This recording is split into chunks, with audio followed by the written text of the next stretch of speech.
Assalomu alaykum. Hurmatli obunachilar, yana xudo xolasa Bog'ot tumanidamiz. Ayyaxiy qishlog'i. Böyle 3 tane eshikimiz bunlar tufayli ko'cha eshik. Ko'raverasizlar.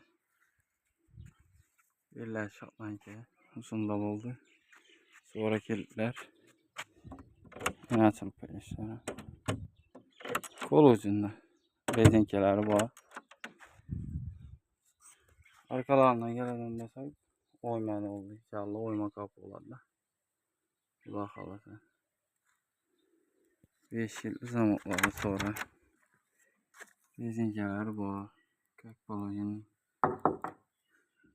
ona 6 yağmur burasından da arkalarına daborcağı açık koymuş bunu. Bu anında daborcağı boladı da. Bu da halası. Yine arkasından görüyoruz. Karanlık tuttu.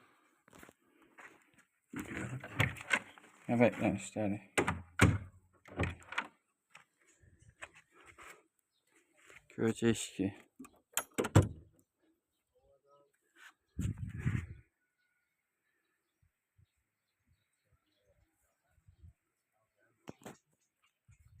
Belediyenin yek eşiklerden arka tarafı.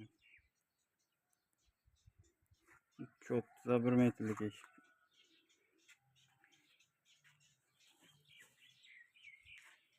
Bandı yine bandı arka tarafına eşiklerden yan eşki. 240-120'lik eşik.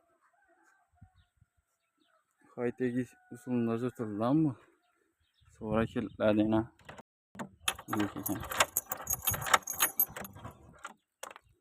Yine. Burası yine açılışına kol ucu. Siklarını görüp para arası yine. Tek tek yapıştırılıyor.